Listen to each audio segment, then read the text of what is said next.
Hello, hello, hello, and welcome everyone to the Board Game Design Variety Hour. I am your host, Matthew Dunstan.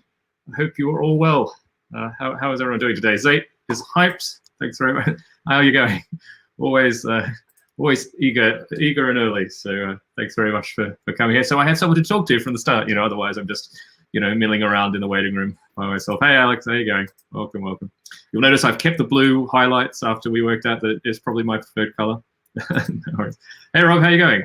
You need to pay a bit of attention to work thing. Okay, yeah, no worries.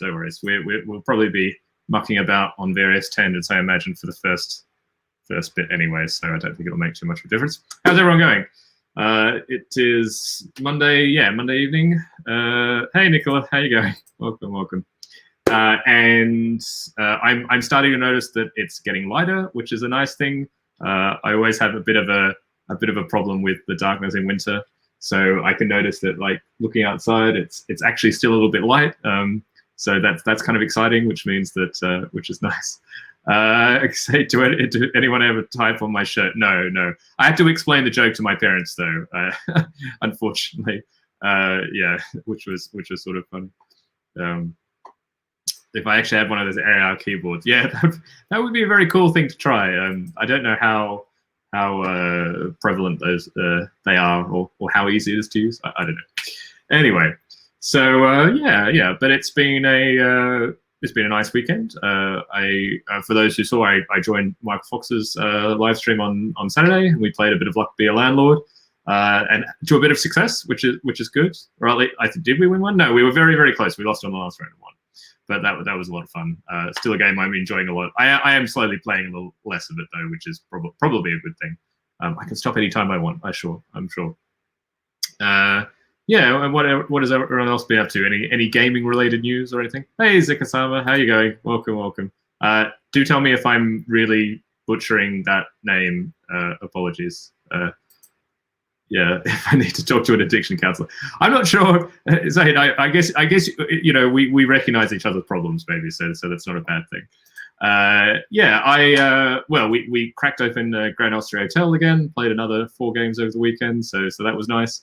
It seems the way we game at the moment is just, once we open a game, we kind of leave it open, like sort of set up on the table. Which means we just, you play one game 3 or 4 times. So I'm always looking for games that you can do that, I guess. But I quite enjoy it, which is very nice. Nicola has got good news, I think. I literally just received an email that my proposal for the Zenobia Awards got picked for the next round of proposal. Oh, but that's amazing. Congratulations, Nicola. Oh, that's very, very cool. Do you know what, can you share anything about your proposal or what you're thinking of doing? That sounds really awesome. Hey Jay, how you going? Yeah, lurk away. No problems at all. Zane said I played my newly traded copy of Steampunk Rally this Sunday. Oh, lovely. Okay, and obviously the crew. Yeah. Okay, that's really cool. Yeah, I haven't played Steampunk Rally. It looks really good. I'm really impressed by Roxley Games generally. Actually, it's a publisher that I would love to work with. I've never met. It's Gavin Brown, I think, is one of the main people, I think. But yeah, I'd like to work with some great. Yeah. Aqua's giving some great. Yeah. I hear you're addicted to Luck Be a Landlord. Maybe you could wean yourself off with a different game. Maybe the crew. Maybe. Yeah, I'm not sure. But we'll see how that goes. Well, I'm now. They released the newest Magic set as well, so I've been drafting a lot. That's my other poison. There are too many things that I'm just too many games that I'm playing, which is not great. Zikasama, don't worry about the project. Okay, thanks. I finished the first part of draft. Oh, that's right. You were talking about this at another stream, right? About a sales sheet and started the hardest part of game design, writing the damn rulebook. Yeah, I feel your pain. I certainly feel your pain. But as it should hopefully be obvious when I go back through my old prototypes without any rules, it's a very, very valuable process, even if you don't finish the game, because it means you'll have that information forever. Or as long as your computer is backed up, and everyone back up their computer. If your computer is not backed up, do that now. Anyway, but yeah, that's great. So that's great. Like I'm really glad that like a bunch of viewers with interesting things going on in the game world. Rob's mentoring has just getting started. Yeah, have written my mentees. Here we go. That's great. So you got one. I've got a mentee. Are they based in the UK as well? I mean, you don't have to give much details, but it's. I've found it always easier when your mentee, like the mentor mentees, aren't too separated by time zone differences. I also got my emails. I have 2 mentees, which is kind of the normal, feels like I've worked out as my kind of comfortable, amount of mentees, I guess. So that's kind of cool. And we're going to be meeting on Wednesday and Thursday this week, it looks like. So that will be quite cool. Yeah, I'm looking forward to it. I also got an email about the what's it called, Cardboard Edison game design. I should be getting access to the submissions soon, and I have to do the judging in the next couple of weeks. So yeah, lots of things going on. Zate, back to, oh yes, I like Steampunk Rally. I wish I had the Fusion that's coming soon. Oh yes, and is the Fusion just an expansion, or is it sort of a re-implementation of something? Yeah, I can't quite remember how that works, I guess. And Nicola, this year's Zenobia Award proposal. It's a concept for a deck builder about forming identities across generations after immigrating into a new country based on my own family's history. Wow, that sounds amazing. Like, oh, wow. Well, I really hope no matter what happens. So is the next stage to actually make the game, or what? I don't know how it works exactly. I really hope that you'll make the game. Anyway, I'd love to play test that. It sounds really great. Afternoon, Robert. How are you going? Welcome. Oh, mint teas. Yes, I have no tea today. I'm tealess. I had my tea a little bit earlier, so I have no tea. Alex said mine was in Minnesota and it was a little tricky. Your weekend or something like that? Yeah. Well, I hope it's okay. I guess it's quite cold there, probably. Zika-sama, I tend not to write rules until I'm set on what I'm doing in the game, rather than lots of rewrites. Yeah, that's fair enough. I think when I'm on my best behavior, and this is a very rare thing, on my best behavior, I'll write very, very brief rules. And they're not really rules. They're sort of, I don't worry too much about the structure. I don't worry about them being that understandable. It's more about capturing the things in a kind of a structured format. So it's like slightly more structured note-taking, I guess. Hey, Brad, how are you going? Welcome to the stream. Thanks for dropping by. We were talking about Steampunk Rally. Fusion is both a standalone and expansion. Okay. Interesting. Hey, Robin, how you going? Yes, I am back. My mentor. Am I? Oh, I see. Alex had a mentor in Minnesota and it was a little bit tricky. Yeah. I once, in one mentoring kind of what would you call it, a period of 3 months, I had 3 mentees. One who was based in Australia, one who was based in Colorado, or like something like central western US, maybe it was Utah, and another one based in Europe. And that was crazy. I'll never do that again, basically. Would not recommend. It was quite difficult, actually. And also just having 3 people was a bit too much. But yeah. So what's the plan? There's a little bit of news, I guess, a little bit of little things to show.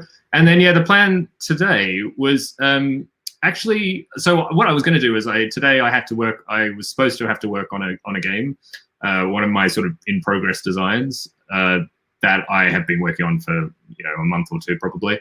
Maybe not that. I haven't been working that much, but it's come together quite quickly. Anyway, the point was that I play tested it, half a dozen times probably, maybe like 4 or 5 times.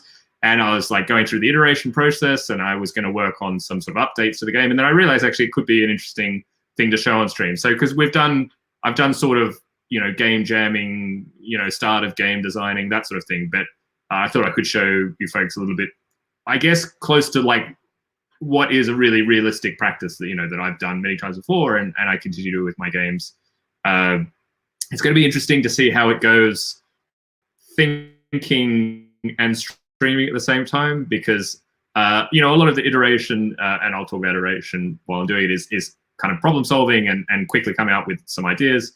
I kind of have a bit of a plan of what I want to do, so hopefully I'll be able to manage it. But so that's the rough plan for today. So hopefully that will be interesting for people. But we'll see. Otherwise, you just can go off wherever you wish and enjoy your evening.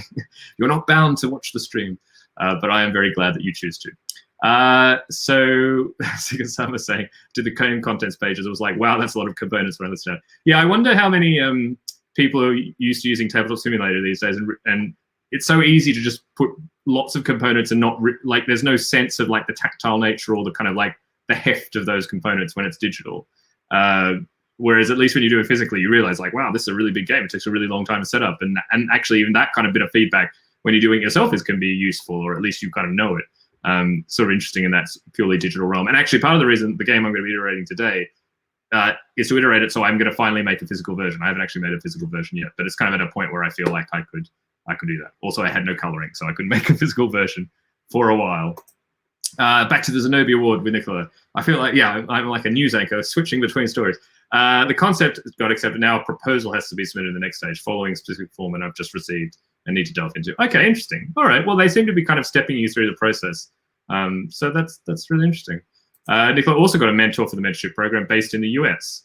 So a bit of a time difference. Yeah, a bit busier week than usual, but I quite like it. Yeah, well, it's when it rains, it pours. It seems to be things.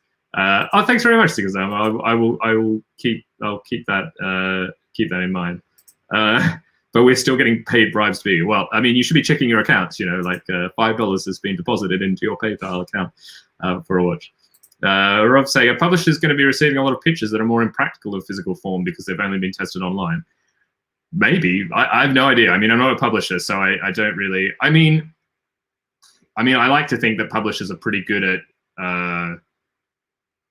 you know, being able to work that out even when they are digital. I mean, you still got to send them rules most of the time, and when you look at the rules, there's a component list, as the example found out, and I think they're pretty used to sort of like looking at prototypes in that way. You know, I guess that's a bit of a skill of a publisher, is that you're kind of always looking at games in the abstract, or often you are, like from a sheet of paper or from a half-remembered pitch. It's not with the game necessarily right in front of you. And I guess that's what I'm going to learn with the Cardboard Edison thing, which is a little bit similar, right? I'm watching a video, I'm reading, you know, like kind of a pitch or like a sell sheet kind of thing. You know, it's different to playtesting the game directly. So yeah, I'm not sure how that's going to go. It's something. I mean, it's something I always try and keep in mind. I guess I'm not. I mean, thankfully, my games don't tend to lean on the side of like heavy. There's not, you know, I don't tend to have like lots and lots of components, so I'm not in a lot of danger there. But there's something also about the kind of like the sort of, what is the word, just how fiddly it is to manipulate everything in a game. And sometimes you have really slick tabletop simulator, you know, setups and mods and mechanized things that can make it all seem a lot more simpler than it is. And when you do it in physicality, you realize that, oh my gosh, there's a lot of like kind of upkeep and a lot of shuffling of cards and all this sort of stuff. And you might not realize that in a digital form. But let's see. I mean, to be honest, I would say don't worry about any of that stuff right now. Make your games however you can and worry about all the stuff later on. All that stuff is so secondary to getting, you know, a finished game that's enjoyable, you know, and components that can always be changed. They can always be rethought. If the game is good, then it won't matter so much. But yeah, so that's the hope. Oh yes, sir. So, well, a couple of things. Shall I put up a banner? I don't know. Let's say chat. No, not channel news. Well, I mean, as you can obviously tell, I still haven't switched over to Streamlab OBS or Streamlab whatever. I'm trying to go to a new thing to like not so it's a little slightly more professional, and people who follow, like, it tells me when they're following so I can thank them properly on the stream and things like that. I still haven't done that. I don't know when I am going to do that. I hope I will. Oh, Robin taught myself to use multi-deck and screen top. So is multi-deck also another program, I guess? Because I don't think I've heard of multi-deck. If I put like multi-deck prototyping, maybe, does that come up? Multi-deck. We can all look at it at the same time. Yeah, no worries. Lurk away. Oh yes, exactly, Zay. Yeah, you have all these kind of like automatic commands, and you can shout out people, and yeah, it seems like it'll be yes. Well, yeah, I can show it now. Actually, I think.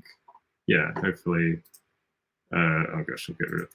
See, who needs banners? They're just ridiculous. Yeah, I actually remember I do remember seeing this, and you know what? Yeah, maybe I should. I think I was probably partly pushed off by the cost, but at least I think this is like a one-off cost, which is better. There's like Game Crafter one as well, right? I can't remember what it's called, but that's like $10 a month. At least $25. It's a little bit more expensive, but at least you kind of get everything in one go, and it looks pretty good. So So that's good. I think the Valeria guys use it. Well, I guess that makes sense, right? They've got a Valeria card as the example. Yeah, I will. So yeah, there you go. Multi-deck. Check it under. Yeah, it costs under 20 quid. Okay, so Robin recommends. So anyone on a Mac, which is me, if you, because you can't use Nandeck, yeah, check out multi-deck. Looks good. Yeah, so the other thing I kind of wanted to point out was this is kind of a bit of old news, really. But so a lot of people know SAZ, which is the kind of the Game Authors Association based in Germany, although it's like a global association. You don't have to be German to join. You could be from any country. And they've just released a model license agreement, actually.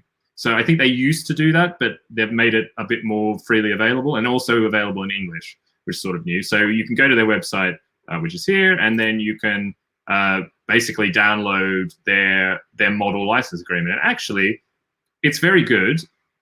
I actually think at least one publisher I've worked with has used this template because it looks quite similar to something I've signed before. And there's lots of rooms for various different options and things like that. But I think it's a really good. Yes, link in the chat. I will put the link in the chat. I will do that. There we go. So yeah, I would if I think it's worth. I would actually recommend. Actually, I'm going to download it now too because I haven't done that. I should have done that before. But yeah, I would recommend just download it. It's good reference, I think, and it's it's done with legal opinion, and I think they're very well respected. So if you're ever getting a new contract and you don't have much experience with it, I think this is a good good place to sort of start and compare, and even now to read and see what's kind of considered standard or good things to have in a contract. So would really recommend. And Zixama, you did say I missed. Yeah, you feel free to send me your sell sheet. If you contact me on Twitter @wisegoldfish, if you message me there, then I'll find a way. There's also a Discord. If you're part of the Idle Michael Discord and you're happy to kind of share the sales sheet semi-publicly, there's a part in the Discord where like it's other streamers stuff, and you can also post it there if you want other feedback, and I can look at it there too. So options. Yeah, I mean that was kind of the kind of things that pointed out in terms of games. Like, oh, the other thing actually, which I should I don't know where I'm going to find it, but there was NunPub was over the weekend, and I am hoping to catch up with quite a few of the live streams. I'm just gonna. Oh no, it's already. Yeah, that's good. So yeah, they've got they put lots of interesting stuff. I think they had a really diverse set of speakers. Actually, not the kind of necessarily the usual folk that you always see on streams. I mean, they're great as well, but it's nice to see like a really quite a wide range of speakers on a lot of interesting talks. I'm not sure if anybody watched any of the live streams. I've missed them, but I'm hoping to catch up on them. So that's NunPub. Give them a follow if you can. I can drop their Twitch thing into the chat as well. Oh, thanks very much, Zate, for the yeah. So Zixab, that might actually be a good place to put it on that Discord. And if you kind of @ me, then that will kind of remind me when I go and have a look. So would recommend doing that. It's probably the easiest way. Robin has a question. Have you ever explained wise goldfish? I mean, 3 seconds. Does that hold true even for the wisest of goldfish? No, I mean that would be a much more interesting explanation. But no, I had it all comes back to when I was young, when I was but a boy, and it was the explosion of new sites and usernames and all that sort of thing. For whatever reason, I just wanted all these anthropomorphic animals. That was my thing. So on BGG, for example, I'm Happy Squid. On Twitter, I'm Wise Goldfish. On other places, I was Funky Chicken. I think there was an Enlightened Squirrel at some point. It was this mess of things. Of course, if I wish I could have gone back and realized that having one username across everything is a lot easier. But it is what it is. So I'm stuck with Wise Goldfish. But yeah, that's the story. Not a particularly funny thing, I guess. Yeah, but it is what it is. Yeah, so the other little bit of news, kind of hot off the presses because just had a meeting with the publisher today.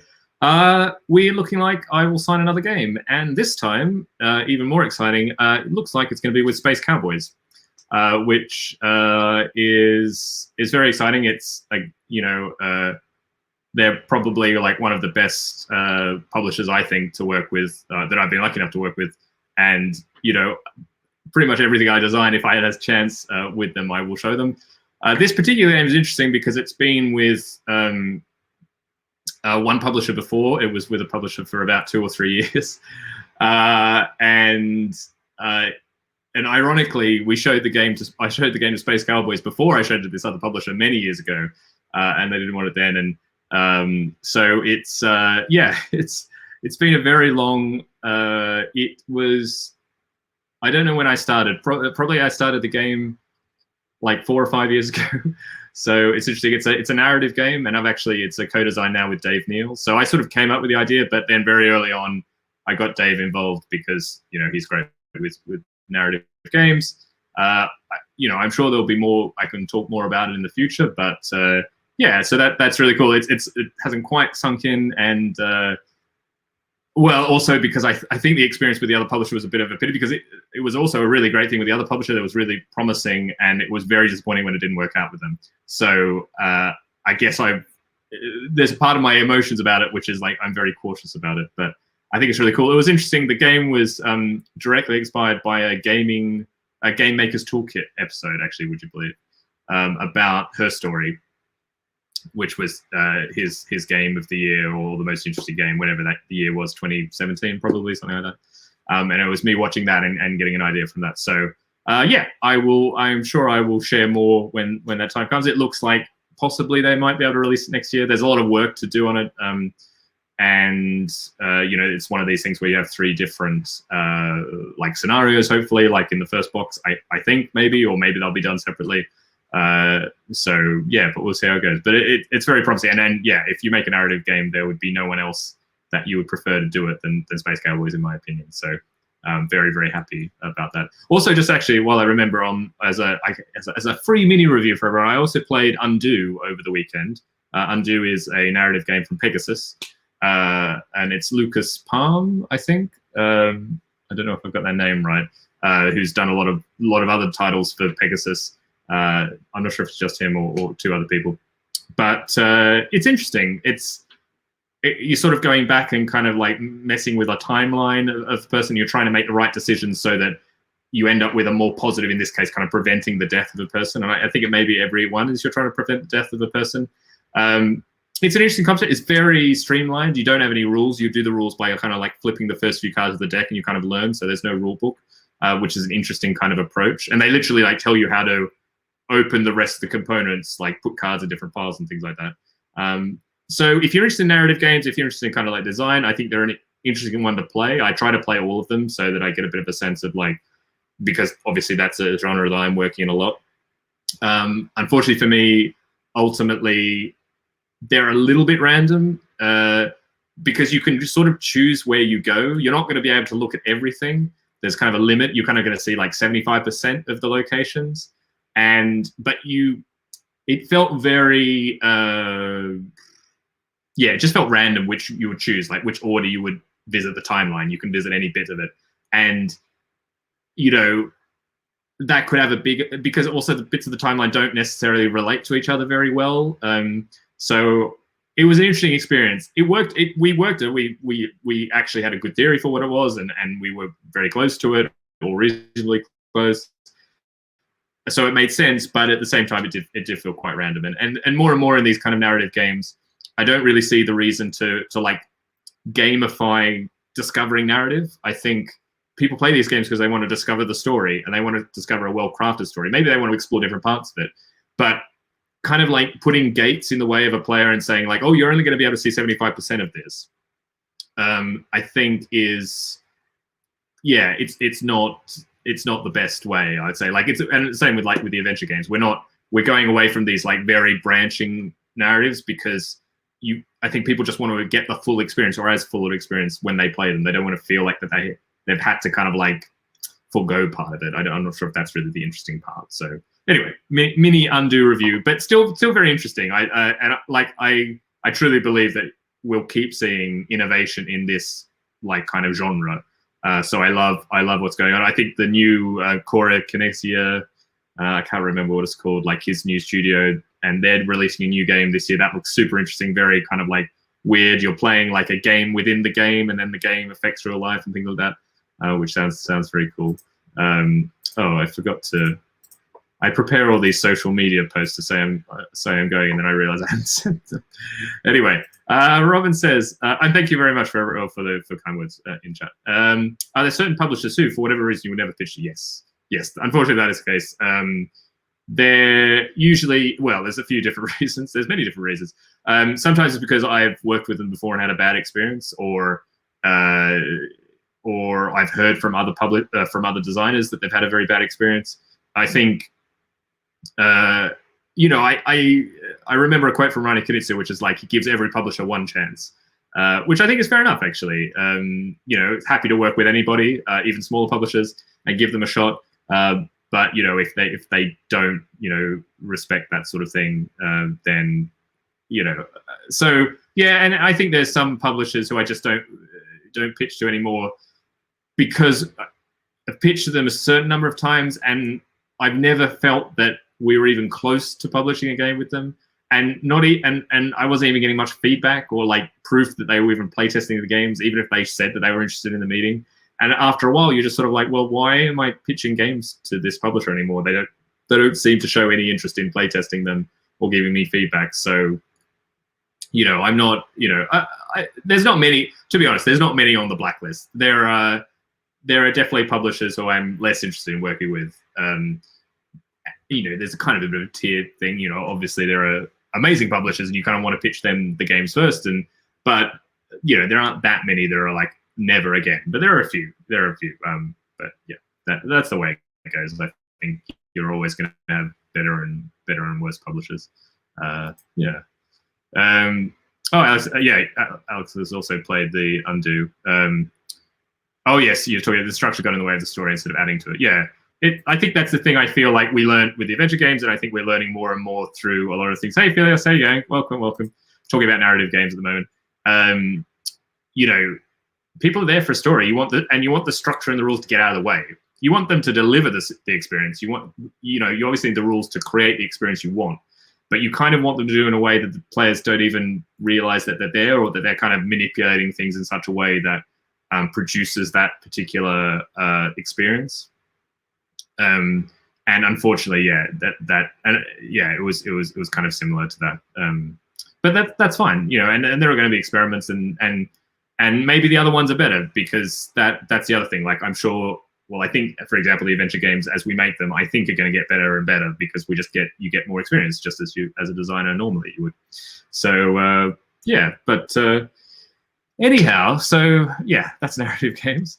So on to the main bit of the stream, I guess, which is, working on a real game.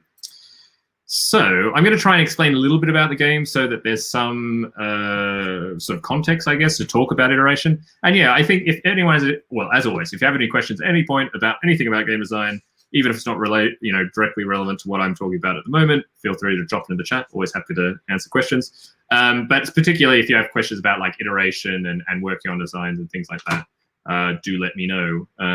Because I'll try and sort of give some background or insight into how I'm thinking of. Rob is saying, are you saying that the first adventure game set isn't good? No, I'm not saying. It's just like, what's the word? Not uneven. There's just like rough edges, I think is the better way. There are like there are a few choices that we would do differently. Like the core experience, I think, is very good and kind of doesn't change. Like, I think with these sort of things, either the core thing works or it doesn't. But we're just getting better at rounding off the rough edges and kind of knowing the bits and it's like rules. It's always rules. There's in the first two games, there's like an alarm system in Monochrome Inc. and there are hit points in the dungeon. Both are ways of kind of giving some sort of threat to the players, but we've realized you just don't need that, because the players don't really care. Like, and we don't want them to like fail the game. Like, so semi spoilers. Like if you run an HP, you don't die, like, or you kind of like pass out or something, but you're not out of the game. And you know, because it's not a real threat, and that's not the point of the game, then well, why have it really? That's kind of what we kind of worked out.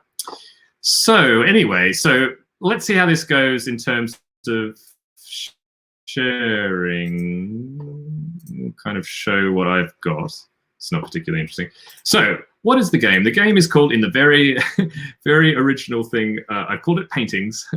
So it's trying to be a game that is in, what's the word? It's trying to be in that kind of Splendor vein. So fairly quick, 15 to 20 minute, fairly low rules, hopefully, but like, you know, a bit of light comboing and kind of like a fast kind of experience. And basically, you're a painter and you're taking commissions from various patrons and trying to complete those paintings. And it's kind of a race because you're trying to finish, you know, the more paintings you finish, the more points you get. And the game will end once the player has finished a certain number of paintings. So I'll try and explain it as the game is at the moment. And then I'll talk about a little bit where I want to iterate it to. And maybe you'll see me actually work on that a little bit. So in the game, you have paints, like cubes, of 7 colors. You've got the 3 primary colors, red, yellow, and blue. You've got the 3 secondary colors, green, purple, and orange, and you've got black. So they're just cubes. You have a certain number of painting cards, which look exactly like this. They have a certain number of points that they're worth. There's a certain number of paints that you need to do this. That you need 5 yellow for this, for example. And they have a kind of a bonus, and I'll get to what that bonus means. So there's a deck of those, and I've made about 40. I made them very roughly. I tried to kind of like, I have a very rough, and actually I can show this, you know, and this is a good representation of what I do. Yeah, here we go. Yeah, so this is the CSV file of the thing, and I've got, so these. I'll zoom in a bit because nobody can see that. Yeah. Zoom. Hopefully that's a bit better for everybody. So there are, you know, points, and then there's up to 6 paints that's needed, and then you have an effect. And I had a very simple formula, and if I remember, the formula was it's 1 point for every primary color and 2 points for every secondary color, and then for every different color in the thing you would add 1 point. So here, like these is this like 2 red, 2 blue, and 2 yellow. They're all primary colors, so that's 6 points. There are 3 different colors, so that's additional 3 points, so it's worth 9 points. Here we've got 2 purples and 2 oranges, so that's 2 points for each of the 4 secondary colors, so 8 points, and there's 2 different colors, so there's 10 points. So the idea was that something's worth a bit more if you need, obviously, like secondary colors are harder to get, which I'll get to in the game, and also requiring more different colors is also worth more. So Nandek have yet to use it. No, so this isn't Nandek, I should say. This is just Microsoft Excel. And this is a .csv file. I mean, if you have a normal spreadsheet, you can usually save things as a CSV file. It's similar to a spreadsheet, essentially. And then I feed this into Adobe InDesign. So that's how it works. So this was my first kind of attempt. And I basically, you know, you can kind of see a little bit of how, so when I don't know how to describe, I think this is actually all being rather yeah, I think it's been actually, a much better way will be to look at the first file, because I think this will have, yeah, we'll be able to see here, if I zoom in. I mean, this is closer to how I work, you know, like when I'm trying to, thanks, sorry, if someone's able to block the spammer, that would be great, say, or Rob. Yeah, you know, I'd sort of go, okay, let's have 3 of a primary color, and then, whoops, no, I haven't lost it, okay. And then I would do, okay, well, let's make 1 for each. Like I would sort of enumerate once I have the idea, like 3 of a single color. So let's do 1 for red, blue, and yellow. Okay, 3 of a secondary color. Okay, let's do 1 for each. 3 of black. And then it's like, oh, let's try, you know, 2 of each of the primaries, 2 of each of the secondaries. Then let's do mixtures where I have 2 of a particular primary, then 2 of the secondary that you know, 1 of each of the secondaries that primary is a part of, and so on. So you have, no worries, it's fine. Oh, okay, sorry, I forgot that Aqua, you could do it, but anyway, I'm your cooking show. Excellent. Well, when I'm working on the actual cooking game, then it'll be more interesting. Yeah, thanks, Robin. Thanks. Hey, Jay, how you going? We're looking at iterating on a design currently. So anyway, this is kind of where it started. And so anyway, you have these cards. And the other part of the game is that you have actions. And on your turn, it's very simple. There are 5 different actions that you can do. And you basically do one of the actions on your turn. That's your turn, moves on. So basically, these are represented on tiles, and each player would have a tile for each of the actions. They're all identical, but they're two-sided because they can be upgraded. The first action you do is you can just take one primary color of your choice on your turn. The second thing is you can gain 2 paints, 2 additional cubes of a color that you already have, and it doesn't matter what color that is. So whether it's primary, secondary, or black. The third action is you can mix primary paints together. So either you mix like blue and yellow, discarding them, and then you get 1 green. It's kind of how painting works. Or you can mix all 3 different primary colors together, red, blue, and yellow, and that gives you 1 black. So very simple. Yeah, no worries, Jay. I'm glad to see you back. We're looking at this new game. If you got any questions, let me know if you missed something. The fourth action is to take a patron, and by this, taking a patron basically means taking a new sort of commission card from the center of the table. So you've got like 4 or 5 of them. I think I've been playing with 4, but maybe there should be 5 in the display. I don't know. You'll take a new one, which is basically claiming this as something that you're going to complete. And the really key part of this is a little bit of, I think, the main twist in the game is that this bonus on the card, you get immediately when you take it. You don't get it when you complete it, you get it when you take it. So there's ways in which you can kind of take a painting, use the bonus of that painting to either help complete it or complete another painting that you're already trying to do. One of the main things I'm trying to do with the game is, I guess I have this word velocity in my head. I think I've talked about it a little bit before. But basically that every time you're taking an action, you're moving ahead in the game. So normally in games where you have an action, like take a contract, you don't really feel like you're moving ahead. You're like, you will move ahead because you're taking a contract that you'll be able to do later. But you're kind of not, you haven't got that feeling of a lot of progress. Whereas this, like every action you do, you're either getting more paint or you're getting a cool ability because when you get the contract, you get the ability, or you're completing something. And that, of course, is in fact the 5th action, which is to complete a painting that's in front of you by discarding the paints. And then you would take the painting that you've just completed and put it face down, but in under one of the action tiles of your choice. And that would then let you essentially upgrade that action. So every time you complete a painting, not only you complete it, that lets you upgrade an action. So again, it's always moving you forward. So for example, the take 1 primary color gets upgraded into take 2 different primary colors. You know, pretty sort of straightforward thing. No, there's no time track in the game. It's just, there's just a display of available contracts, and when you take a new contract, you just choose whichever one you want. You may want to add a lightning bolt to the immediate ability for taking a contract. Yes, that's a good point. They always work immediately though. So like that, yes, you're definitely right. It's very useful when you have mixtures of abilities. In this case, they always affect immediately. Like that's part of the core rules of the game. Anyway, so that's kind of where it is, and a few other small things. So the game would end once someone's finished their 5th painting, and everyone would get 1 more turn. So there's a bit of choice about which order in which you wanted to upgrade, because that was kind of a free choice about which ability you choose to upgrade. And there was also this bonus token idea, because I thought you needed a bit of an incentive to try and finish paintings quickly. I should say that you can only have 2 unfinished paintings at a time, so that's a bit of also it's forcing you to get things done. If you upgrade the take a patron action, then you essentially you have you can have 3 at a time. Which is good. Yes, that's right. Yeah, roundless goes. Yeah, it's just quicker, right? It just goes, like Splendor. What are some other things? Yeah, so there's bonus tokens where it was like a descending stack. I think they went from 4, 3 to like, it were like 1, 4, 2, 3s, 3 2s, and then a bunch of 1s. And when you finished a painting, you would take a bonus token as well, which is like additional points. So there's a bit of an incentive to try and complete things quickly. And yeah, because also how you would upgrade the complete a painting action is that you would upgrade it, and when you complete a painting, you'd get additional bonus tokens. So essentially, you'd be like getting more points. So that's where the game was essentially, or currently is, because I haven't done the next iteration. And played it a few times, and there are a few things that come up with the game that maybe I don't like. And for example, I had a good playtest with David Digby, and one thing he said was that that it seemed like the upgrades were a little bit imbalanced, or that there were a few ones that you would always take because they seemed just better.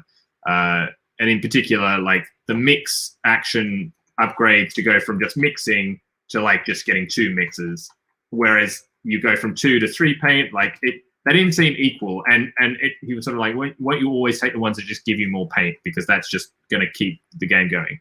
And it's a fair point, actually. You always have this problem that if there's some imbalance in the upgrades, then players will choose the more powerful ones a lot. And when you're giving, and also when you're giving a completely free choice to players, that's also a worry, because you can, it can be rote if someone figures out what the best way to do something, because you're always letting people freely choose what to upgrade in which order.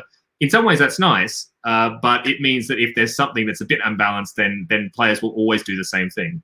The other thing that for this style of game that I would say in terms of thinking about iteration is that where do you want players to have to make choices, and how many choices do you want them to do on each turn? Because in some ways, you actually want there just to be one choice. What action am I going to do? I do the action, I'm done. And that keeps the game going quickly.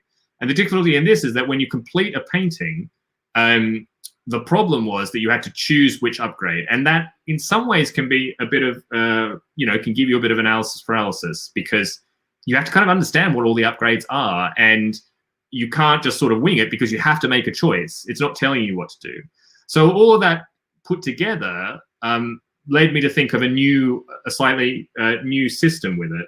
And one of the things about iterating that I always try and think about is, can one solution or one change kind of address multiple concerns? The other thing for me that I think is the really interesting thing about this game is choosing the right contracts, because you might want a contract because you have those colors already. The way the game works is that because you have an action, it's a lot easier to get more paint of a color that you already have. You can get 2 cubes of the color you already have, whereas if you don't have anything of a primary color, you can only get 1. So, there's obviously sometimes that you want a particular contract because, if I already have blue, green, and black, this is a really good one because it's quite easy for me to complete. And what I wanted it to be is a tension between, do I want this ability? Like, do I pick a thing because I really want the ability right now? Or do I pick a thing because it's kind of easier to do? And I love that, because I've talked about entangled decisions. You're kind of putting everything in that choice of which card to take. And I've thought of actually just putting one more thing onto this, entangling a further decision in it, which will fix maybe some of these other problems. That is basically giving them kind of a suit, or in this case, it might be a letter from A to E, which matches each of the actions. So it just says it's an A contract. And when I complete it, it goes under the A action, and it will go towards upgrading the A action. So I no longer get to choose when I complete a painting, which upgrade it goes towards. The other slight problem was that maybe, and this is what I'm not sure about, it goes a little bit too quickly, actually. And there was a part of me thinking about making the game slightly longer, only slightly. So instead of 5 paintings, maybe you do 7.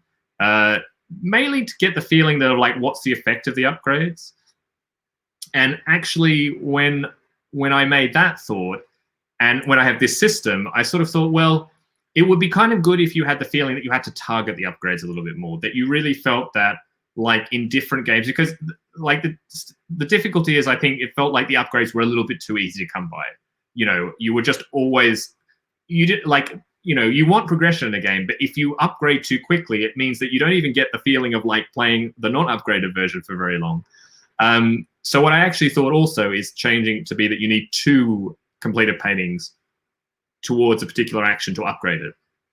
So if you go to 7 paintings overall, it means that you could upgrade three abilities over the course of the game, which is interesting because then you're not upgrading everything. You get a different combination of upgraded abilities. It gives you that variety in the game. It also gives you something to target, like beyond the painting or beyond the type. You're looking out to see, I want to pair up my types of my things. So, like, putting all that together. So what was the other thing I was going to say? Oh yes, the other thing. Sorry. This is the Zikasama said. How about the paintings are the upgrades they add on to their associated action? That's possible. Unfortunately, that's kind of already Gizmos. I think that's pretty much how Gizmos works. And the other thing with that is that I don't necessarily want... I kind of wanted to keep the actions simple, even upgraded. They're still simple, like they work the same way, because it makes it a lighter game. Like Gizmos is a good kind of gateway game, but it's still a little bit up from something like Splendor, I would say, which is kind of what I'm trying to target. But it's definitely a good idea. I think Gizmos already does well. Hey Mandela, how you going? Welcome. We're doing some live iterating on one of my designs. So yes, so basically I've got to add now a type to every card, which in itself is not actually that difficult, but I want to ensure that within one type of card I have a mixture of colors, because you don't want to make it too easy to say like all the A's need yellow, because then it's really easy to just do a bunch of yellows, do a bunch of A's, and all works together. You want to have to work for getting these upgrades a bit, and to make sure. No, absolutely no. Thoughts are always welcome. Thanks, Sikazama.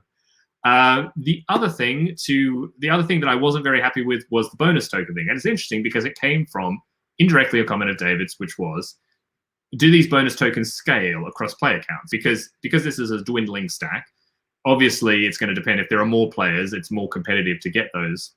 And it made me realize, like, I don't actually want something that's player count dependent. I don't want to add that extra like fiddle with even the setup. Like, I'm really aiming for something that's as accessible as possible. And so it made me realize, actually, it'd be nice to just get rid of the bonus tokens altogether.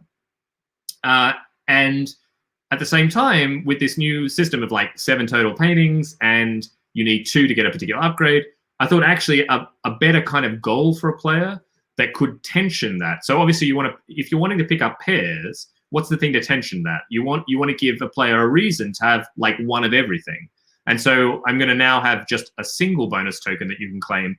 The first time you get one of everything, then you get like the highest value, like diversity bonus token. So maybe that it would, and that'd be worth like a reasonable amount of points. Maybe it'd be something like 7, 6, 5, 4, 3. I don't know what value is, but basically you can only claim it once you get one of each. So it already tells players like, what are they going to go for? What are they going to sort of prioritize? Hopefully they want to do both, but if they get 5, one of each type, then they're only ever going to get 2 upgrades. So these are all the sort of things. So that's not what I have to change with the cards. That's more just changing the kind of rules and getting any tokens in. But with that, I think I'll also add in some bonus tokens, which are just a straight either 1 or 2 points. I don't know what that is. As an additional resource that you can get still. So it means that the upgraded completed painting can actually still work the same way, and it just means you get an additional 1 or 2 points. And that's just like an unlimited supply, basically. The other nice thing about that is that it means that you could make an ability which triggers off that, maybe.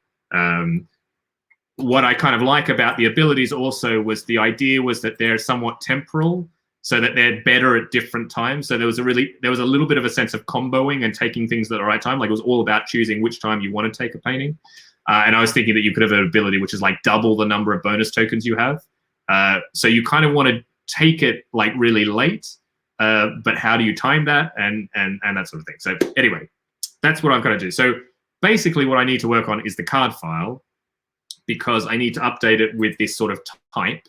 And I need to make sure it's kind of balanced, and I need to have a look at all the abilities. There's only like a handful, like sort of 8 or 10 different like abilities you have the cards. I don't want too many of them. So it's also a chance to just kind of have a look at them. Do they make sense? And that sort of thing. Zigazam so said, you could also have paintings count as 2 paintings for upgrade purposes. That's true. That's true. That is something to think about. Yeah, that's an interesting idea. I'm not sure if that's like another change. I feel like for now, I kind of want to see how this change to like needing 2 paintings even works. But it's definitely an interesting thing to keep in mind. So yeah, so now that's what I'm going to be doing. I'm going to be trying to change this sheet, and we will see how we go. So I will save a new version of the file, and yeah, I mean, ideally, actually, we want. I mean, an easy way also is to have 1 bonus across each of the. So like there's 5 cards with the same bonus ability. And I just make it so that they're all the same type, effectively, which seems like an easy way. Oh, sorry, no, there's 1 for each of the types rather. So this might actually be a quite easy way, because I have yeah, I directly have 5, like a multiple of 5, so actually it works pretty well. I can just do that pretty easily. Okay. Yeah, definitely. No, I like this sort of mix. To be honest, I'm not sure. I mean, I'm probably going to just eyeball the cards and just sort of see, like, does it look like? I think there's going to be quite a bit of, like, it looks pretty mixed up to my view. I'm not too worried about the colors. I think the color mix, I was sort of talking about that, like, you don't want lots of like the same color in the same type. I guess we're going to have to see. The one thing that might happen, well, yeah, I have no idea. I guess I can sort by type and then have a look through it. But before that, I just want to have a look at the effects and just check if there's any of them that I want to sort of get rid of. At the moment, I have 8 different effects, and it might be, I think I had some ideas. Yeah, I think I had some of the ideas of what to do. So I had an idea. So I have one that's complete a painting, keeping one of the paints you used, which I like. But I also think there can be another one, which now is, which is a bit like what you said, Zikazama. So complete a painting, but choose which gallery, which is kind of like which action you put it to, you put it in. Which could kind of be interesting, I think, and kind of breaks that thing of having to have a certain type.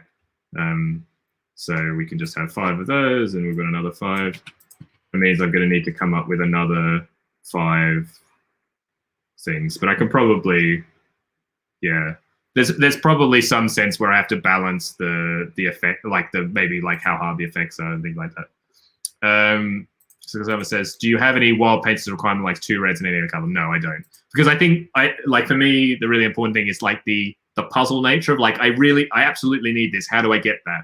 So, I have like a blue and a yellow. How do I get to like 2 reds and a purple? Like that's like the core kind of fun puzzle of the game. It's like, how do I work with the resources and take these very simple actions to kind of use them most effectively? So actually the one I don't like is this, which is, there's one which lets you look at the top 3 of the cards of the deck, take one as a patron triggering its effect. The difficulty about that is that because you have this limit on like how many patrons you can have, it's a bit clunky. So actually, I would like to have a difference of that. I think if I had a choice. I mean, it could be. You could just replace it. Actually, that could be interesting. Maybe. So actually what it could be is discard another contract, take the top contract from the deck,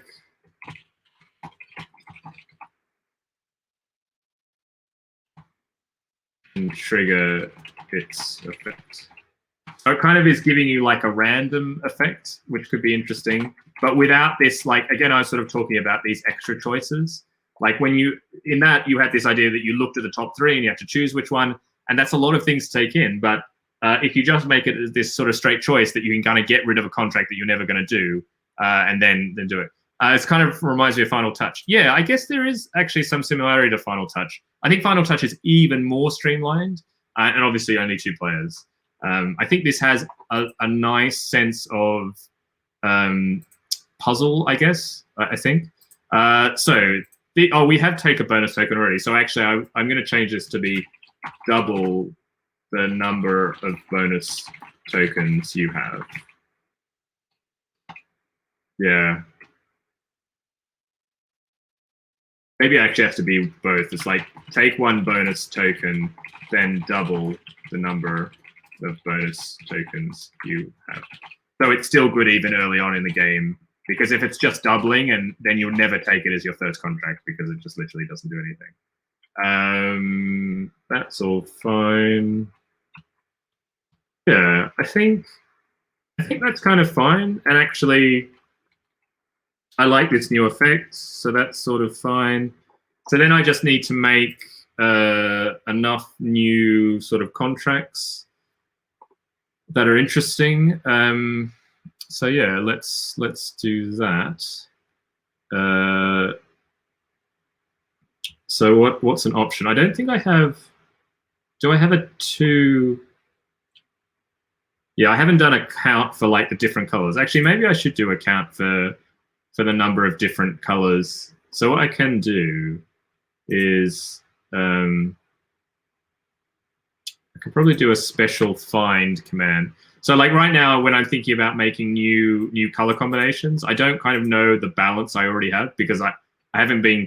I think it should be pretty balanced, but the one thing actually I don't know is the mixture of like black to other things. Yeah, no worries. Look away, Robin. Enjoy bon appetit or anything like that. So what I might try and do is find, and let's see how that looks. Like, for example, is that going to count? No. I don't know if anyone knows how you do a count in. There's probably some way you can do it, but anyway. I mean, we could just do it manually quickly, maybe, which is not particularly interesting. Yeah, you definitely want to keep track of the colors. That's true, but I've been a bit lazy. There's probably a command you can do which finds the thing, but at the moment I'm just doing it roughly. So okay, so let's count. I think if I count the one primary, one secondary, and black, I think like all the primaries should be equal because when I was making it, I would have made it equal. So yes, okay. So we have 2 red there, 3, 4, 5, 6, 7, 8, 9, 10, 11, 12, 13, 14, 15, 16, 17, 18, 19, 20, 21, 22. So 22 red, I get. Write that down. Control, yeah, but when I control F, that's just going to give me, like, it'll give me all the results, but it's not giving me a count. Oh, I see. All right, thank you, Alex. There you go. This is why I should do it on. Perfect. We've got a lot of very smart people here. Oh, but it'll be underscore, right? Because I've got underscore. Oh, and the range is this range.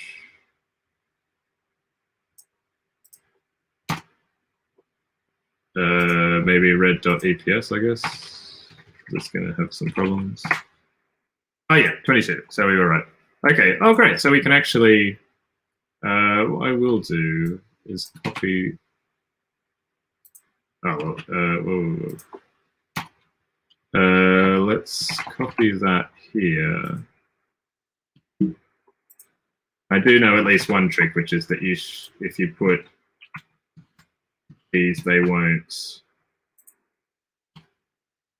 And then if I drag this, it'll give me the same count, but now I want, say yellow. Yeah, okay, so at least that was right.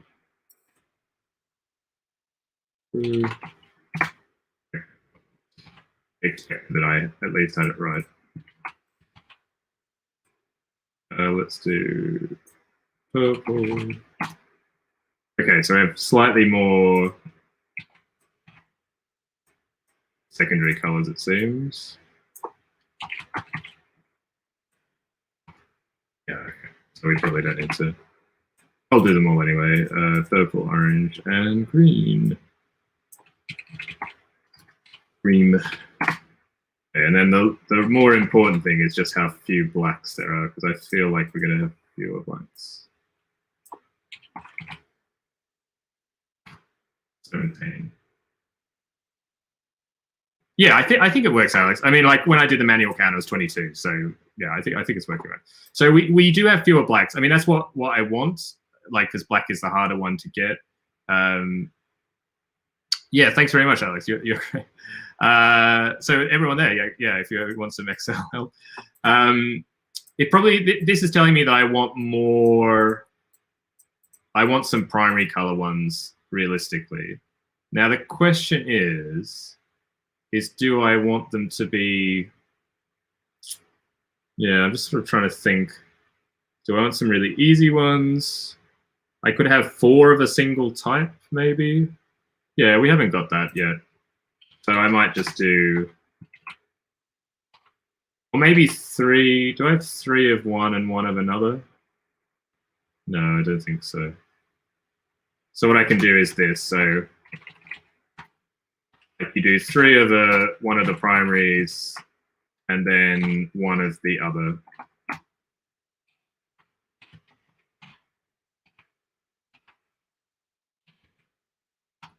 Okay. And these are all again 5 because there's 4. No, they're actually 6. 6 points. There's 1 per primary plus 1 point for every different color. That's fine, which is basically adding, you know, quite a few of the primaries to that, which is what I want.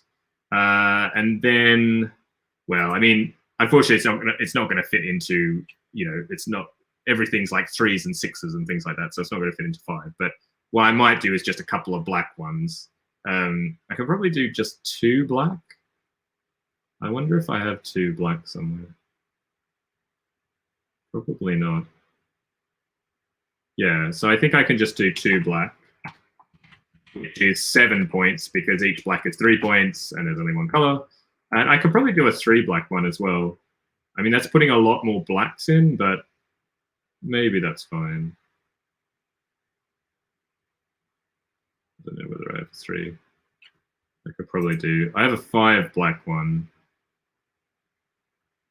Oh, I do have a 3 black one there. Do I have a 4 black one? Maybe not. No, so we could try just a 4 black one and see how that goes, basically. And that's going to be 13 points. Great. Okay, so I have to get rid of this because it kind of gets read into the thing. Great. Okay, so we've expanded the deck a little bit. We have the type, which is great. And we've got the points, which is fine. So yeah, so we've got everything. I can save and update that.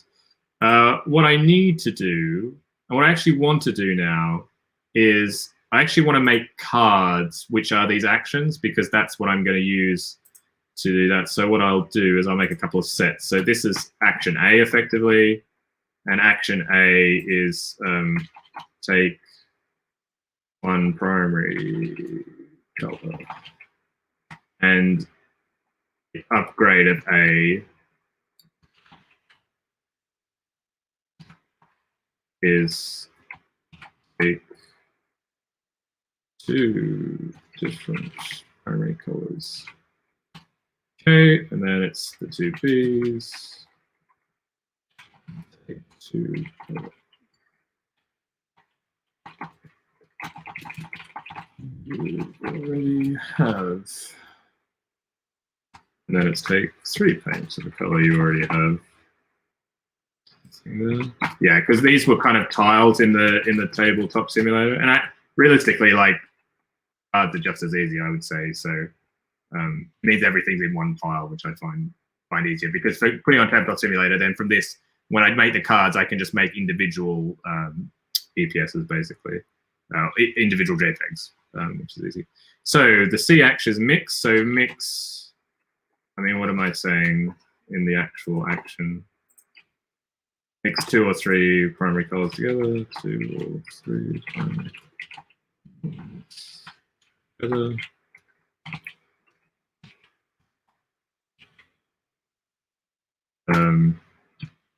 And we'll do 2 or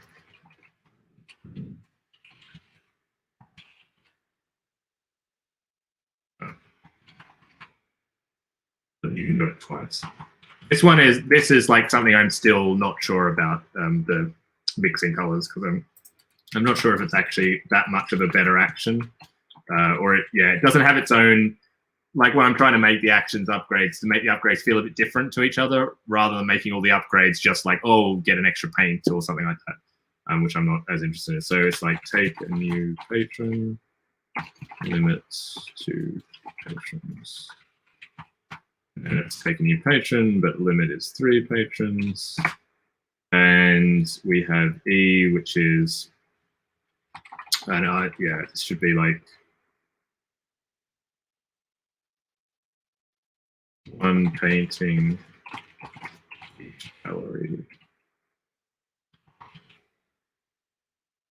These are the bonus cards, and I'm gonna make it kind of quite steep to start with, I think. Maybe something like this. Yeah, maybe something like that. I'm not sure. Okay, and this is complete painting. Let's complete a painting. Okay. Jay says, could an upgrade be to have a certain color count as wild or black? It's possible. I mean, the upgrade could make it, the upgrade to the mixing could just make it easier to make black. But I guess the problem is it might not be that interesting. I'm not sure, because one thinking with the mixing would just be, say you mix, but you get two paints of the color instead of just one. But then, yeah, then I feel it's a bit similar. Yeah. Yeah, and the other thing about choosing if the upgrades is like which color is the wild color, right? You know, so yeah, I think for now, like, and this is the other thing about iterating. Like, I really feel like you sort of want to change. You don't want to change too many things. So I think like I'm already making this bigger change how upgrades work. So I'm not worrying about exactly what the upgrade. I'm trying to keep them the same because they were roughly okay. So like I want to see how the new system works. Yeah, exactly. No, yeah, without seeing the game, I completely understand. It's cool that people are sort of offering like feedback, which is really nice. So okay, we have these abilities, and because I know I'm gonna be printing actually. I know I'm printing 2 sets actually because I'm gonna play it with my partner. So I'll just make sure I do 2 sets of this. You would have to obviously do this in Tabletop Simulator because, you know, you'll just copy it. But great, okay. I think that's kind of it. Yeah. The 12th of Feb is a date palindrome. Oh yeah, you're right. Actually, hold on. I have to write that out myself and just see it. 12th of February, 2021. Oh yeah. Huh. That's yeah. That's yeah. Thanks for that. That's a cool fact. Just hard not to throw ideas out there. Yeah, no. I mean, that's great. I think, you know, if I wanted to somehow like do it all by myself, I would just not stream it. But hopefully, even with the frustration of like wanting to change things, that it's still interesting to kind of see the process, I guess. Yeah, so that's all done, and now I go to my card template, and actually, the thing I'm missing is. I need actually, because it's been so long since I've done actually printed out a set of cards, that I think I'm missing.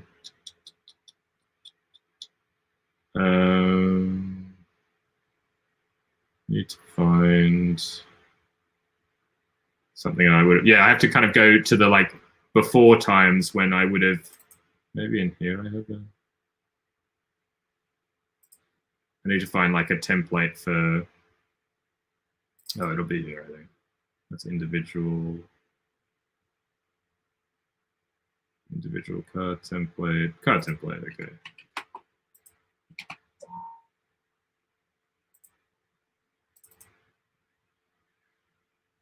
So now I load up my template in InDesign, which hopefully isn't going to crush my thing. Let's see. Okay, that's great. And I actually need the other card template, because this is a template which you can basically fit on, that you can do like multiple. You don't need to do that. Maybe.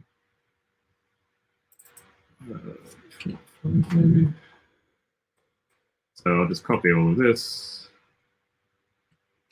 and put it in my other card template.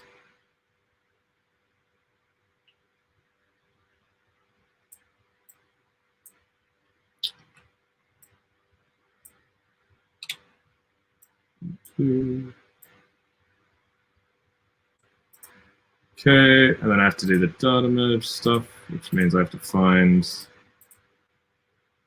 basically I have to find like the file, that CSV file that had all the data in it, which is here. And then it should populate. Oh, and now I need a new type sort of thing. Maybe I put it just. Maybe.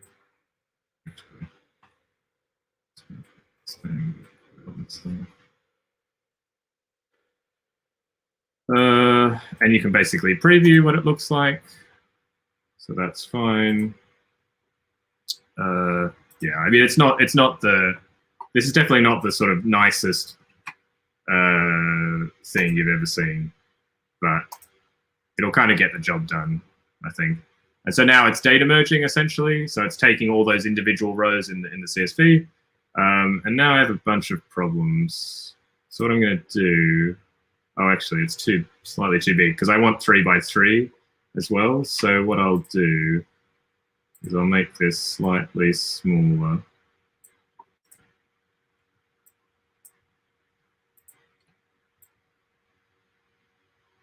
Do that, and I'll make this a bit wider so I can fit more of the text.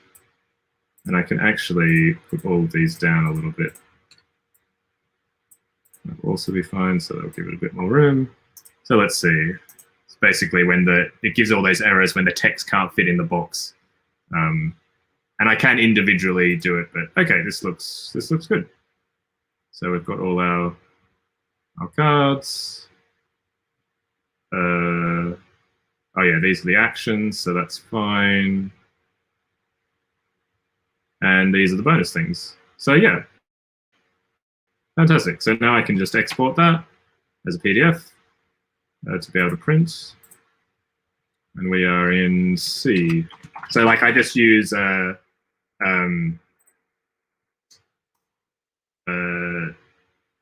I use like letters to note like which version of the like prototype this is. So like it's the C version, it's like the 3rd version. Hopefully that will be pretty quick. Yeah, looks good. I'll save the templates. Don't need that because I didn't save that. Great. Okay, so and now I should have a nice PDF that I can just print off and yeah, make the cards and go from there.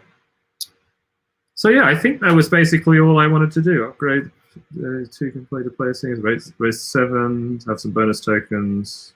Yeah, that's basically it. So yeah, probably less interesting. Well, thank you everyone who's watching. I can't believe 15 people are still watching. Actually, I wasn't really talking much through the chat or anything, but actually, it's my dream. I can combine the 2 things. You know, I like streaming, but also I need to get work done on games. So now I can get them done at the same time, which is a really nice thing, which is cool. So yeah, no, thanks everyone. Thanks for the interesting suggestions. I think it was fun as it went. Still listening while finishing your own work. Well, yeah, it's it's like Ruel does those cool kind of like co-working streams or whatever. So sometimes if you're just seeing someone else work, that helps you feel like you're working. Oh, we're still on the palindromes. Very good.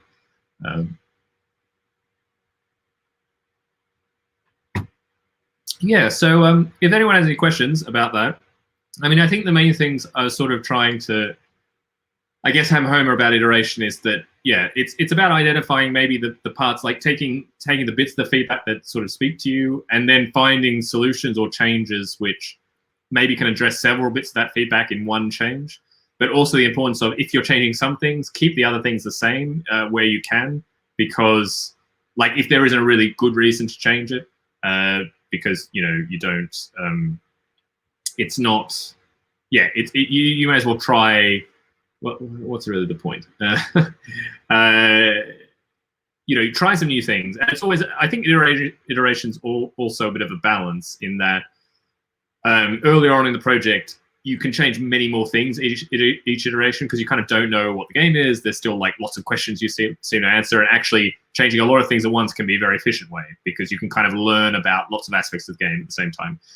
The more kind of interlinked everything the game is, the harder that is, because if you change one thing, it can make something else seem completely bad. But in a game like this, there's not too much interlinked. Like each of the actions kind of somewhat separate to each other. But obviously, as the game keeps going, as it gets sort of more and more refined, you want to be changing fewer things each time. And this game is kind of actually already doing pretty well. So I'm not trying to change too many things. But it's also, actually, it's interesting. It's obviously really nice. It's only the third version of the game. It already plays quite well.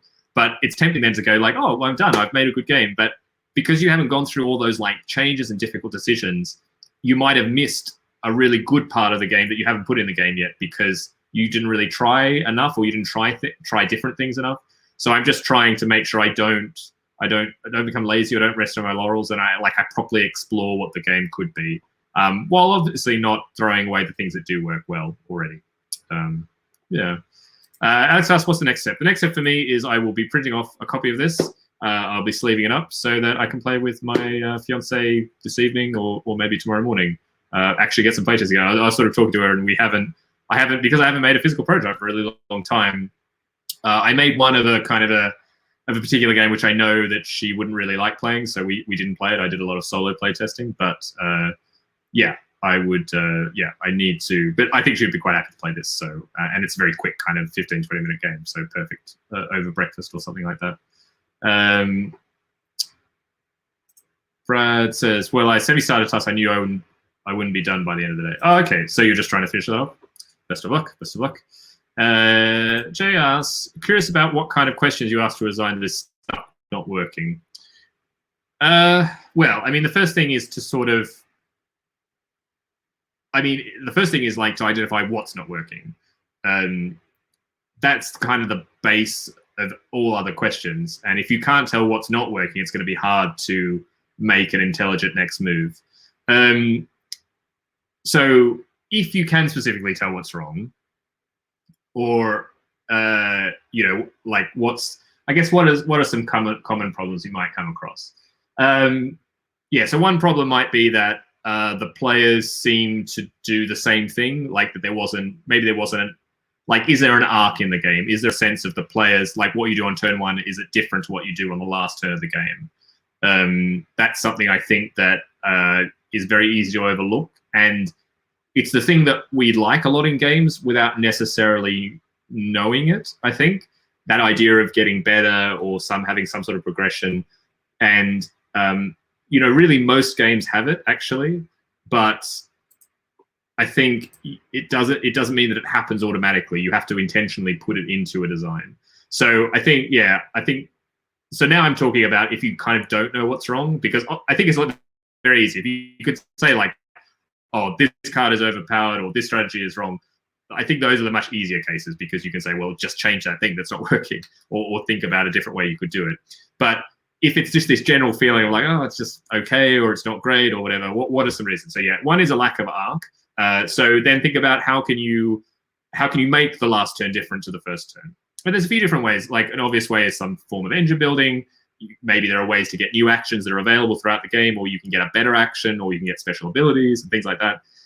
But even without that, slightly tied to arc is this idea: is there a sense of accomplishment in the game? Do players feel like that they can kind of plan for something and then achieve it? Because that can also give an arc to the game. It doesn't necessarily need to be that you're doing different things in each game, but it can feel like you're achieving something. And that can give a sense of an arc. Like Ticket to Ride, I think, is a fairly good example in that each turn isn't actually different, like the actions are the same, but because you're achieving things throughout the game, you have that feeling of an arc. So do you have a feeling that you're working towards something, and is there a payoff for the players when you do that? For some strategy games, the other thing is, do you have competing tensions in the game? Are you fundamentally on a player's turn, are they concerned about more than one thing? Because if they're only concerned about one thing, then that's not very interesting. It's like, well, I'll do that thing that I need. Like, I really need money. Looks like I'm getting money again. You know, if you really want every time players make a decision that they have a reason to make maybe one or two decisions. It's okay to have, I mean, actually, Eric Lang was talking a little bit about this on Twitter about like obvious decisions. It's okay to have some obvious decisions in the game, especially in lighter games, but you want to have at least a couple of options that are reasonable. And that can be just question, like ask when you're playtesting a game or when you're playing yourself, you're like, why did I choose that? Was I considering of doing something else? Why did I choose the thing I was? Am I always choosing this thing? That might tell you a little bit, maybe that your options are a bit imbalanced, or there just isn't enough other options that kind of makes that interesting. Is there interesting player interaction? That's another thing to think about, because that can add a lot of interest to a game, a lot of arc, a lot of enjoyment. And in some ways, deciding what the game is, you know, is it going to have high interaction or low interaction, and choosing which one you want. Because then, for example, if you're choosing a low interaction game, I think you need to make sure that the thing you're doing yourself is challenging and engaging. And that's perfectly fine, like a puzzle. I would say this game, for example, the paintings game, is fairly low interaction. There is an interesting little bit of interaction with when you're selecting a contract and when you're going to select that. But you're kind of working on your own puzzle. And I think the game works because that puzzle, that little efficiency puzzle, is interesting and fun. If it wasn't, then the game wouldn't do well, and we would need, you know, interaction with other players could give that interest. So yeah, I don't know. Eric Sundin just posted a diagram for iteration on the Twitter. Okay, I can have a look. I have Eric here somewhere, I think.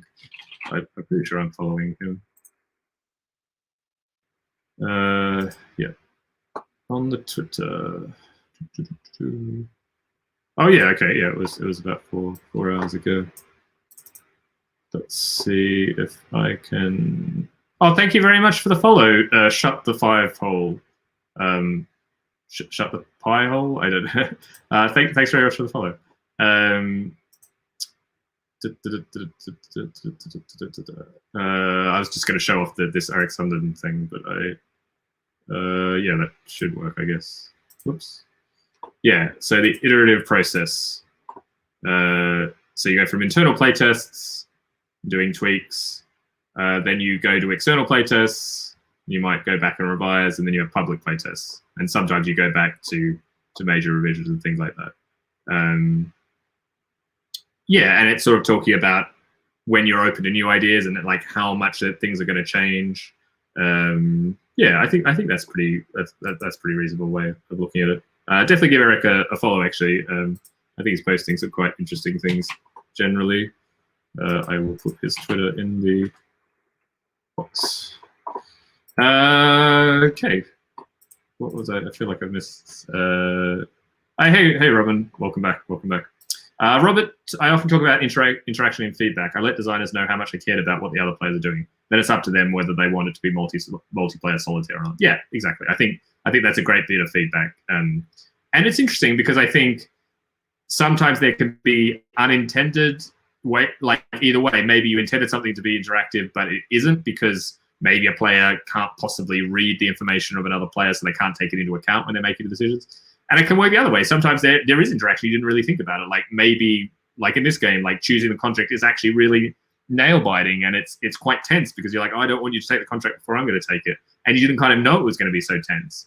So you might have had kind of additional interaction that you weren't intending for. And of course, yeah, just, you know, make the right choice for your game. It's not, as Robert said, there's not one right answer. There's not one right way to have a game, but you know, be intentional about it, I guess. Alex says multiplayer solitaire is so hot right now. Yeah, I think it's just, you know, obviously right now, you know, with this situation, but even before that, I think there are a lot of games where people, you know, as the hobby gets bigger and bigger, I think there are a lot of people, for example, I think, who like puzzles, who might not necessarily have thought of themselves as board gamers, And suddenly they're being introduced to games which are kind of like puzzles, and where you can kind of work on your own puzzle and really enjoy that, and sort of trigger a lot of the feelings you get from similar things like jigsaws or logic puzzles. And that's a great audience to bring into gaming. And I think that's why you're seeing games being made for those new audiences. And of course, the people who already play games do enjoy those games as well. So yeah, I think there's a lot of things, but there's also a lot of room for, you know, still having really interesting interactive games and new social game experiences and things like that. So yeah, as Rob said, people have accepted it as a feature, not a bug, multiplayer solitaire, exactly.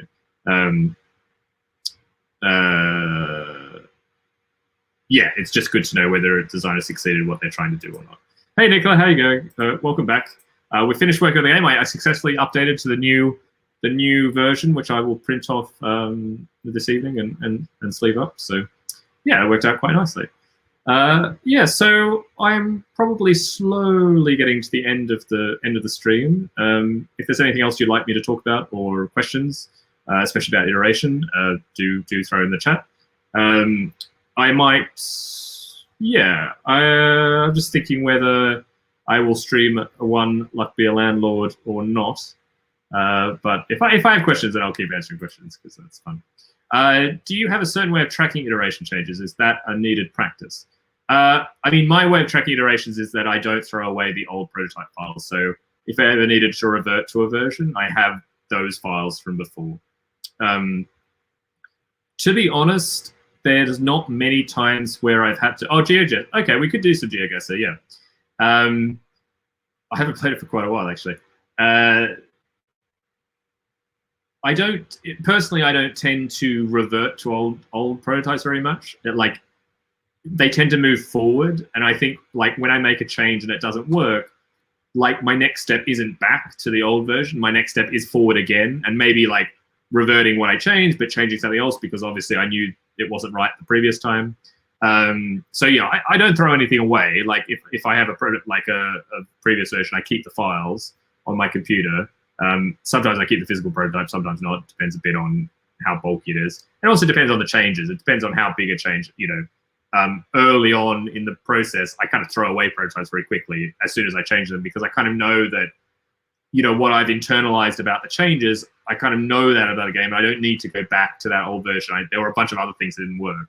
And like, I kind of keep moving forward, I guess. I'm not as interested in going back. And that's also, I don't revisit like even older designs, you know, that I might have put on the shelf that much. I probably should. There's no reason why I shouldn't, but I think I kind of feel like if I didn't find something where I was going, I don't like going back. Yeah, Alex, do you ever step back? Do you ever have to step back? I mean, sometimes, but it's pretty rare. And like when I think sometimes it happens when you get to like the very fine playtesting bit where you're like looking at card abilities and you're trying to balance and you might change something. You're like, oh, that was actually too much. I need to go back to how it was. But they're very small things, and that's kind of tracking on a different stage. It's not really tracking different prototype stages. It's just balancing cards and things like that. Yeah.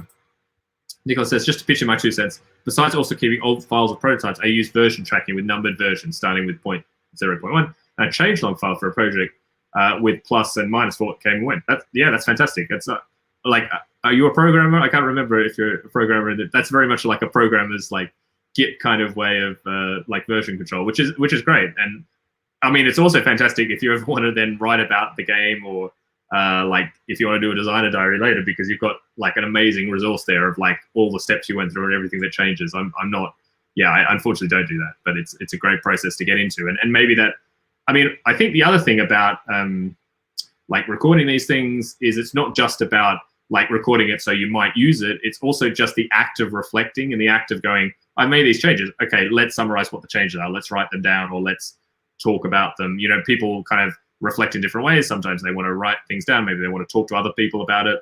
But that moment of reflection can be just as important as the playtest, because the reflection is when you kind of start to comprehend and like internalize all these things, and you come up with the new thoughts or the new directions for the games. Yeah. Jay says, I find in general, you learn each time you iterate, even if you chance back. Yeah, no, I think the other thing about when you go back is that, like, when you go back, it's by choice. So that usually means you've discovered something in that previous version was correct, like it needed to be in the game. And as you said, you have learned something then, so you're not really going back.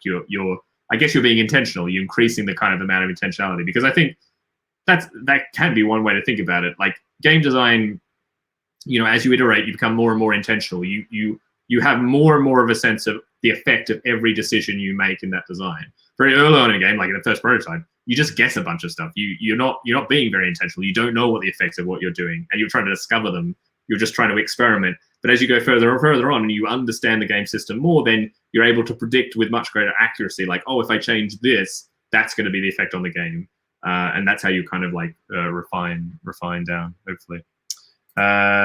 Nicholas says, it makes me feel like I won't lose track that way. Maybe when I have more experience like Matt, I'll revisit this. No, I don't think it's really a case of I don't think it's a case of experience or not. I think it's, as I said, I think there's lots of different ways to do it, and if you find a way that works for you, then that's great, and that's the right thing for you. So no, I don't think there's like one way that's better than another. In some ways, actually, like there are probably some times that I wish I had been better at tracking that information, and I just don't, because I just live by the seat of my pants or something like that. I probably should.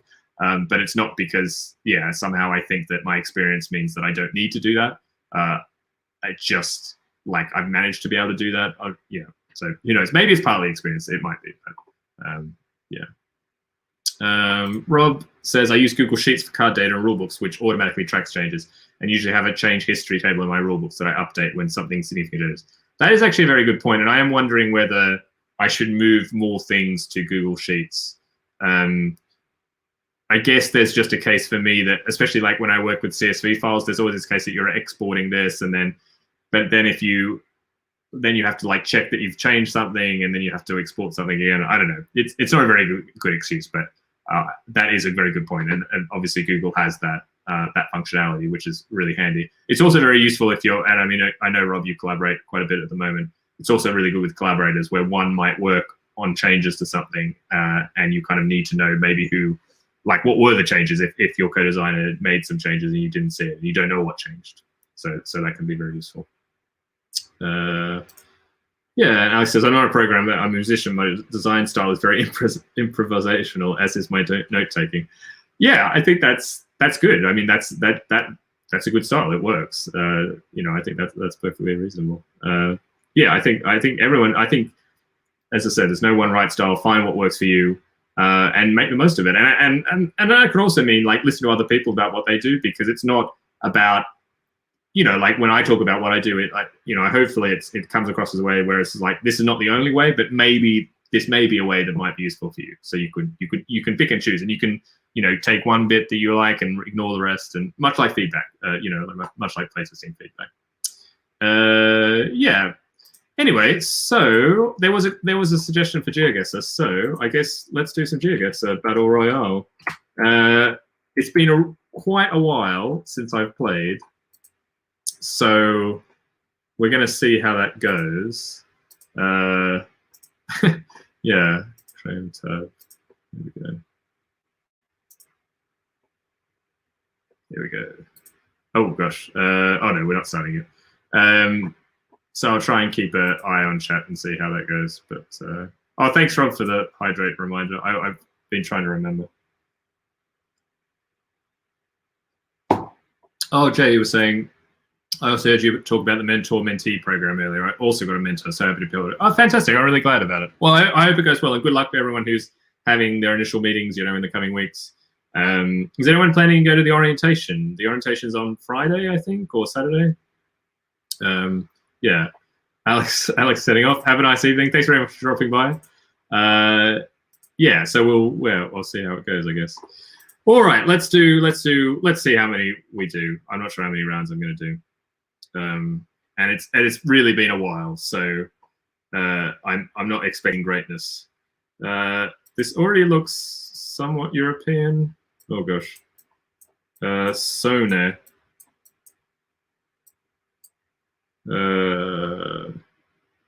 Okay. Oh, there's some new feature or something. I mean, we're definitely in Europe. We're in some sort of, We must be in like Norway or something like that, I would say. Yeah, my guess would be Norway. Yeah. Oh, teammates, you got Jeffrey Engelstein. Wow, fantastic. Well, I'd love to talk to Jeff anyway. So yeah, well, fantastic. I can imagine it must be amazing mentor. Yeah, good luck with that. That sounds fantastic. Yeah, I didn't know he was doing the program, so yeah. No worries. Thanks very much, Sikasama. Have a nice evening, and thanks for dropping by. I hope it was useful. Oh gosh, we're in the middle of nowhere. Okay, we're on the right-hand side of the road. Always a good start.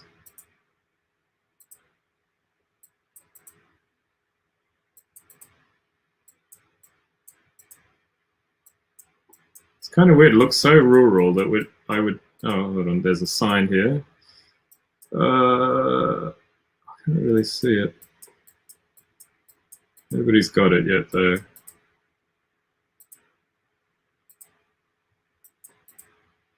All right. Okay, so I'm going to go south. I'm going to guess South America. Would be my guess. Yeah.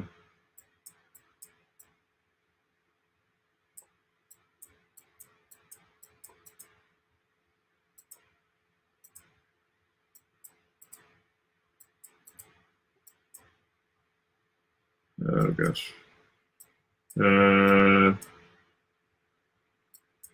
Bolivia, Colombia, Argentina. No. That's Spanish at least, yeah. Where were we? Oh, Uruguay. All right. Well, I don't mind.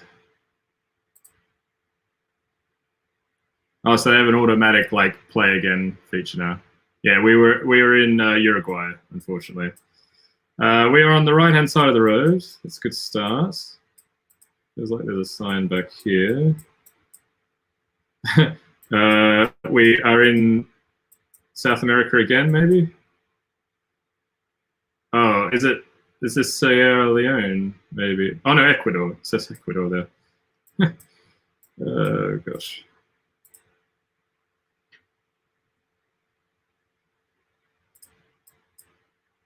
There's a little Ecuador in the corner there.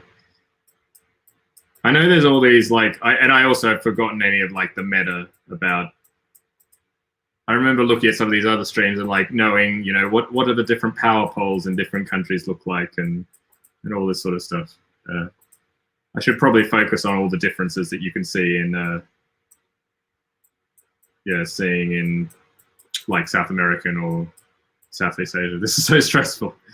Yeah, well, it's. I think I don't know why I think at some point I realized that like you get to a point where you're okay and you can sort of study more, but then it also just becomes less. I don't know. It's sort of less interesting. There's like some middle point where you know a bit that you're not completely terrible, but once you know all the meta and things, then it just becomes not as interesting in a way. I'm not sure, but yeah, but it's a bit of fun. All the same, all the same. Oh, I see. Yeah, yeah. Yeah. I just like this battle royale kind of mode because I feel like I have some way of possibly, you know, well, like doing okay. I think when you have like all the time you want, then it's just, yeah, I'm not good enough, unfortunately. We're in the middle of absolutely nowhere, which is not. Oh, hold on. No. Look. Oh, this is going to be like somewhere in. It feels like we're definitely like in Eastern Europe somewhere. I think. Definitely looks like that.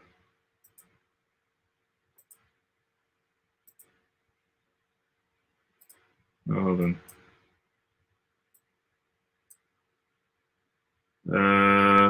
Hmm. One guess is Turkey, I guess, but Serbia maybe. Oh, unless it's Finland or something. No. Oh, Hungary. Thanks, Robin. You got there. I didn't see your. That's right. I mean, that's why I then went to Finland, like, because it's like what, like all the Urals language, like Lithuanian and Finnish, and if you just have no idea what it is, then it's probably. Oh my gosh, where the hell am I? Is this one of these kind of impossible ones where they've just thrown you into like the middle of? Okay, I'm just in a random. How are people guessing this? Am I like missing something? Are we just supposed to like look at the look at the thing and then just guess where it is? I mean, it's a lovely waterfall, but there doesn't seem to be anywhere. Thanks, Brad. Thanks very much for joining us. Catch you later. Have a nice rest of the day. What is this madness? I mean, I feel like you could just guess something. Oh my gosh, somebody's just... Okay, I'm just going to guess Australia. Why not? I mean, the other thing would be like Southeast Asia, maybe? I don't know. How are people guessing this? This is ridiculous. Colombia. All right, I'll try Colombia.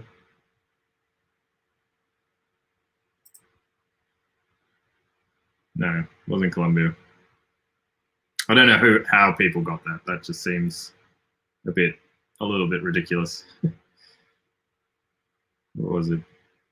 Cambodia. Oh, I was right about Southeast Asia, but anyway, I think that might do me. I have to admit my interest in GeoGuessr seems to have gone away a little bit, unfortunately. But it's nice to drop back in every now and then.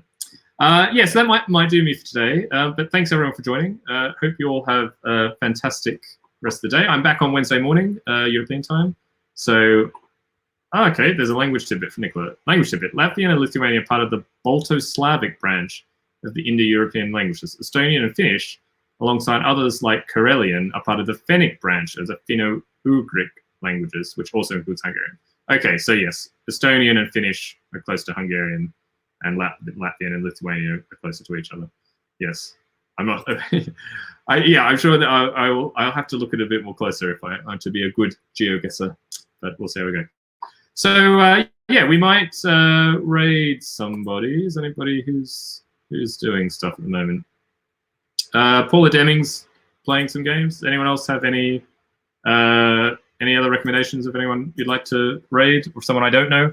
If anyone else has been watching particular streamers, happy to be open to, Oh, you do conlagging, creating languages for fun. Oh, very interesting. Yeah, you must try. I'm sure there's a game there. There was a video game, right, where you kind of just like discovering the language. I can't remember. It was like an archaeological kind of thing. Yeah. Anywho, but we could talk more about languages on the next stream. So I'm going to go and say hi to Paula. And thanks everyone for sticking around. And see you all on Wednesday or Friday. Or until then, have a great week. Thanks very much. All right, let's go. Start the raid. Start the raid. Great. Everyone's on board. All right, take care, everyone. Bye.